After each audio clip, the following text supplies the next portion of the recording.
तो क्या हाल है बच्चों? बहुत कन्फ्यूज़न चल रही है आजकल, है ना। नीट री नीट क्या करें ना करें की बड़ी कन्फ्यूज़न है।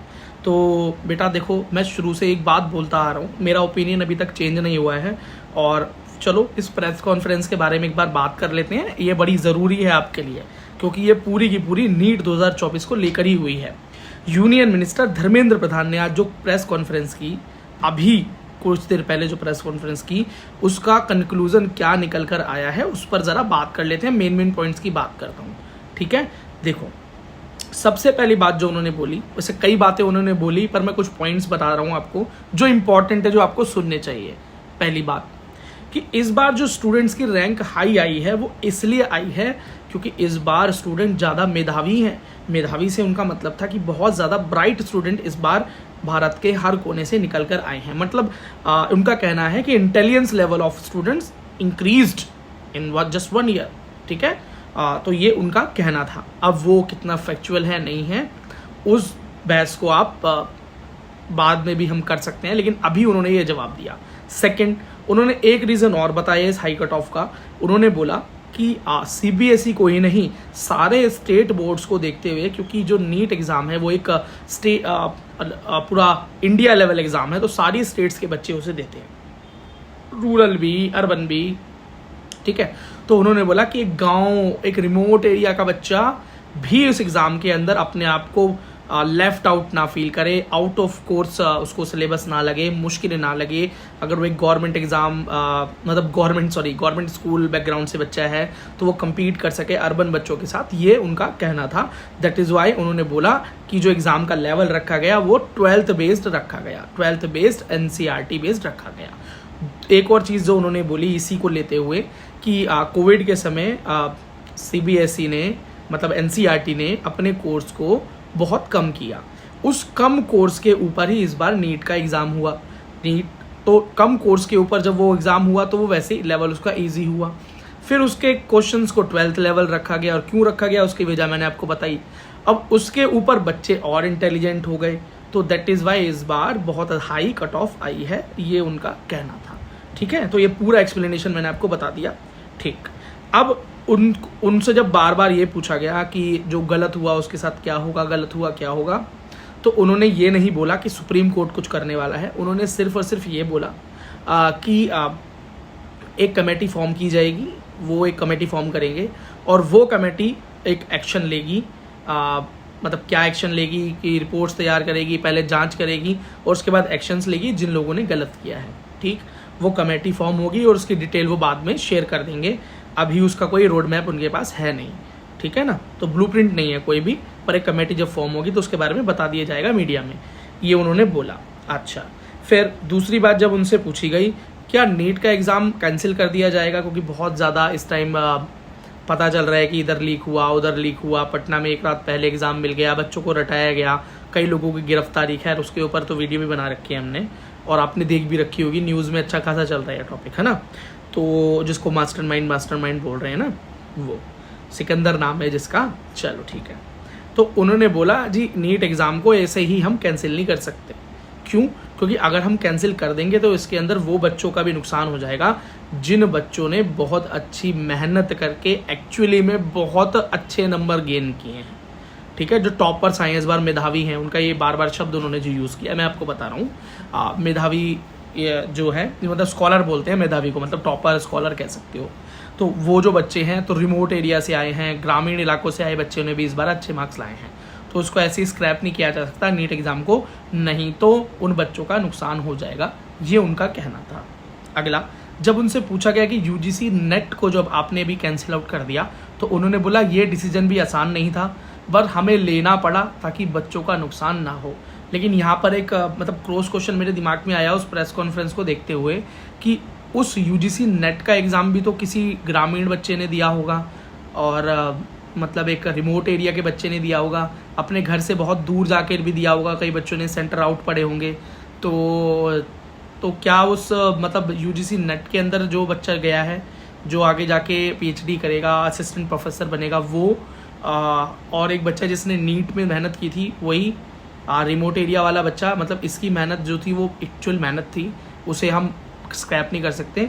लेकिन ये जो बच्चा जिसने यूजीसी नेट का एग्ज़ाम दिया है और जो अपनी लाइफ में ग्रेजुएशन की, मास्टर ग्रेजुएशन की, अब पीएचडी लेवल पढ़ना चाहता है, तो मतलब उसकी जो वैल्यू है वो मतलब कम है। इसलिए ऐसा मुझे लगा। मतलब खैर, आप कमेंट सेक्शन खुला हुआ है, आप देखो क्या बात बनती है। कुछ ये मतलब कुछ तुक बना नहीं इस बात का। और जब ये पूछा गया कि बच्चे बहुत परेशान हैं क्योंकि उनको ये समझ नहीं आ रहा है कि रीनीट होगा तो पढ़ाई करना शुरू कर दें या पढ़ाई छोड़ दें कि जब रीनीट नहीं होगा आप काउंसलिंग की तैयारी कर लें, या नंबर कम है तो ड्रॉप की तैयारी कर लें, या कुछ और करने में ध्यान लगाएं। तो उन्होंने बोला कि जब सुप्रीम कोर्ट ने ही काउंसलिंग पर डेट, मतलब जो काउंसलिंग डेट बताई थी एनटीए ने कोर्ट में, जब वो अपने बात कर रहे थे, तो 6 जुलाई उन्होंने बता दी थी। अब वो गलती से बता दी होगी, कुछ आर्ग्यूमेंट देते हुए बोल दिया है, तो वो लीक हो गई डेट अब 6 तारीख काउंसलिंग की। तो वो डेट पता चल गई। तो अब उन्होंने बोला कि देखिए, जब मतलब धर्मेंद्र प्रधान जी ने बोला है कि जब सुप्रीम कोर्ट ने ही इस बात को मना कर दिया कि काउंसलिंग पर कोई रोक नहीं है, अभी तक 8 तारीख तक तो नहीं है एक्चुअली, तो जब क्या होगा पता नहीं। तो अभी मैं क्या बोल सकता हूँ जब सुप्रीम कोर्ट ने ही मना कर दिया, ये उन्होंने बोला। और उन्होंने बोला कि सुप्रीम कोर्ट की गरिमा से आगे बढ़कर मैं कोई बात नहीं बोल सकता।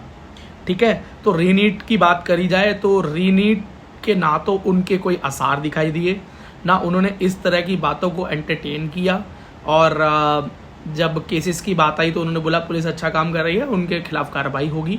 और देख लीजिए, अब ये मेन पॉइंट है कि बातें तो बहुत हुई हैं उनके साथ, लेकिन एक्चुअली में जो टॉप बातें मुझे लगी, जो मुझे लगा कि एक पॉइंट आउट करके आपको बताना ज़रूरी है, जिससे कि आपके माइंड में क्लैरिटी ऑफ थॉट ज़रूर आ जाना चाहिए कि गवर्नमेंट की तरफ से नीट को कैंसिल करने के चांसेस हैं नहीं। अगर होती इंटेंशन तो कर दिया होता अब तक, तो वो इंटेंशन तो है नहीं।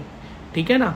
और बात रही सीबीआई की, तो सीबीआई इंक्वायरी के लिए भी नीट में सीबीआई इंक्वायरी के लिए मुझे तैयारी नज़र नहीं आ रही है। तो जबकि यूजीसी नेट के अंदर तुरंत सीबीआई को फर्स्ट डे ही लगा दिया, लेकिन नीट के केस में ये नहीं हो रहा और ना होता हुआ दिख रहा है। कोई कमेटी फॉर्म होगी, अब कैसी कमेटी होगी, क्या गाइडलाइंस होंगी उसकी, कौन उसके मेंबर्स होंगे, उसके बारे में बाद में बताया जाएगा, कमेटी फॉर्म होने के बाद, अभी नहीं। ठीक है, तो अब कुल मिला के आपको ये सारी बातें समझ में आ रही होंगी कि अगर इसी तरीके का ढीला बर्ताव रहा, मतलब ये तो डिनाइल मोड है भाई साफ साफ। और हाँ, उन्होंने ये ज़रूर माना कि एनटीए ने कुछ गलतियाँ की हैं। ठीक है, तो ये मानने को उन्होंने मना नहीं किया। उन्होंने बोला है हाँ एनटीए से कुछ चूक हुई हैं, जिसकी वजह से पेपर लीक गया। तो धर्मेंद्र ने बोला है, धर्मेंद्र जी ने, सॉरी, तो उन्होंने बोला है कि हाँ कुछ गलतियाँ हुई हैं, जिसका खामियाजा जो है गलत लोगों को भुगतना पड़ेगा। जब कमेटी बनेगी तो एक्शन उनके खिलाफ होगा। अब सारी बात आ जाती है घूम फिर के, आपकी उम्मीदें, सबकी उम्मीदें भारत में, वो 8 जुलाई को सुप्रीम कोर्ट के ऊपर ही निर्भर करती है। जहाँ तक बात रही काउंसलिंग की और जहाँ तक बात रही अगले प्रोसेस की, तो बेटा एनटीए की तरफ से, एजुकेशन मिनिस्ट्री की तरफ से, एनएमसी की तरफ से, यूनियन मिनिस्ट्री की तरफ से बात क्लियर हो चुकी है कि ना तो रीनीट होगा सारे बच्चों का, और ना ही किसी भी तरीका इवैल्यूएशन ऑफ मार्क्स होने वाला है। तो आप बिल्कुल उम्मीद छोड़ दें। काफ़ी लगा लोगों को कि आज यूनियन मिनिस्टर का मतलब ये जो होने वाला प्रेस कॉन्फ्रेंस कुछ निकल कर आएगा, यहाँ से कुछ निकल कर आया नहीं। ठीक है ना। तो अब सुप्रीम कोर्ट 8 तारीख को क्या करता है उस चीज़ पर बहुत कुछ डिपेंड करता है। और उससे पहले अगर काउंसलिंग स्टार्ट हो जाती है तो बच्चे बहुत दुविधा में आने वाले हैं, और मुझे लग रहा है वो केओस ज़रूर स्टार्ट हो जाएगा अगर नोटिफिकेशन रिलीज़ कर दी एमसीसी ने पीडब्ल्यूडी वाले बच्चों की। अब जो पीडब्ल्यूडी वाले बच्चे हैं वो तो जानते हैं ये चीज़ क्या है, और जो नहीं है वो सुन ले कि बेटा फिज़िकली जो चैलेंज बच्चे होते हैं, जिन्हें हम दिव्यांग विकलांग बच्चे बोलते हैं, वो कैंडिडेट का वेरिफिकेशन होता है काउंसलिंग से 2 हफ्ते पहले, 10 दिन पहले कम से कम। तो वो नोटिफिकेशन जैसे ही रिलीज़ होता है उसके बाद काउंटडाउन शुरू हो जाता है काउंसलिंग का। तो इस बार बहुत जल्दी चीज़ें निपटाई जा रही हैं, तो हो सकता है कि जल्दी ही 2-3 दिन में वो नोटिफिकेशन आ जाए। अगर से मेरा मतलब है कि अगर उनको लगेगा कि जल्दी से काउंसलिंग स्टार्ट कराएं तो कुछ मास्क मिलेगा, कुछ प्रोटेक्शन मिल पाएगा, और ये बात दब पाएगी, बच्चों का फोकस कहीं और मूव होगा। तो ये समझ लें कि बच्चों काउंसलिंग के लिए रेडी रहो, एक तरफ काउंसलिंग दिमाग में रखो आप, ठीक है। और बाकी कोई कुछ नहीं कर सकता, कितनी प्रेस कॉन्फ्रेंस हो जाए, कुछ भी हो जाए। एनटीए डिनाइल मोड में है, उन्होंने डिनाई कर दिया है। राजनीति दबा के चालू हो चुकी है। राहुल गांधी, मोदी जी, बीजेपी, कांग्रेस एक दूसरे के पीछे पड़ चुके हैं। बिहार के अंदर भी ढंग से पॉलिटिक्स हो रही है इस टाइम, लेकिन बच्चों के कोई भविष्य के बारे में बात नहीं हो रही। बच्चे प्रोटेस्ट कर रहे हैं, एजुकेशन मिनिस्टर के घर के बाहर खड़े हुए हैं, है ना। बहुत अलग अलग जगह पे अलग अलग संस्थान के बच्चे, अलग अलग ग्रुप्स के बच्चे संघर्ष कर रहे हैं और कई जगह पर लाठी डंडे भी खा चुके। लेकिन बेटा हायर लेवल पर कुछ हो नहीं रहा है। मतलब अब जवाब तो देना ही पड़ेगा, जब इतनी छीछा लेदर बोलते हैं इसको बेटा बिहार में, कि छीछा लेदर हो गई इतनी, तो फिर तो अब तो जवाब तो देना पड़ेगा। तो कुछ ना कुछ जवाब देने आ जाते हैं सामने, लेकिन एक सेटिस्फैक्टरी आंसर मिल नहीं रहा है बच्चों, समझ गए ना। और इनकी तरफ से तो रीनीट होने से रहा, री इवेल्युएशन होने से रहा, काउंसलिंग स्टार्ट होगी, एडमिशन होगा, ये इनका है जरिया। अगर सुप्रीम कोर्ट ने कुछ नहीं कहा तो, और सुप्रीम कोर्ट में 8 तारीख को अगर सुनवाई में दिन निकल गया और अगली डेट और लेट हुई तो बेटा पता चलेगा बच्चे कॉलेज तक पहुंच चुके होंगे और उसके बाद ये मामला ठंडा हो ही जाएगा, ठीक है ना। एक पिक्चर में एक डायलॉग है ना कि एक पॉलिटिशियन इंटरव्यू के दौरान बोलता है कि कोई बात नहीं, कुछ दिन ये लोग चिल्लाएंगे, थकेंगे, बैठेंगे, फिर भूल जाएंगे। तो यही होगा, ठीक है। अगर सुप्रीम कोर्ट ने हमारी मदद नहीं की, बच्चों की मदद नहीं की, मतलब मैं ये नहीं चाहता कि रीनीट ही हो जाए, और मैं ये भी नहीं चाहता कि री इवेल्युएशन ऑफ मार्क्स हो जाए खाली। मैं तो बच्चों के साथ हूँ। जितने मेजोरिटी में बच्चे रीनीट चाहते हैं, आई एम विद यू।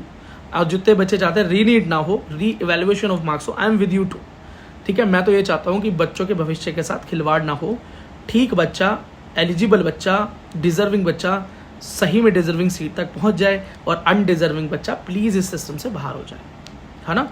बस उसके करियर के साथ कुछ गलत ना हो, उसको जेल भेजना ये सब ठीक नहीं है। काउंसलिंग उसकी करवाई जाए, समझाया जाए उसे उसके पेरेंट्स को, और जो सच में कल्प्रिट्स हैं उनको ज़रूर सज़ा मिले, लेकिन ये ठीक हो जाए, क्लीन हो जाए चीज़ें। नीट जो है क्लीन हो जाए, इस बार का जो रिजल्ट है वो क्लीन हो जाए। लेकिन बेटा ये चीज़ें होती हुई मुझे तो नज़र आ रही है, ठीक है। अब सुप्रीम कोर्ट कोई चमत्कार करे तो करे, नहीं तो आप बेटा काउंसलिंग के लिए रेडी रहो, कट ऑफ्स पर ध्यान देते रहो।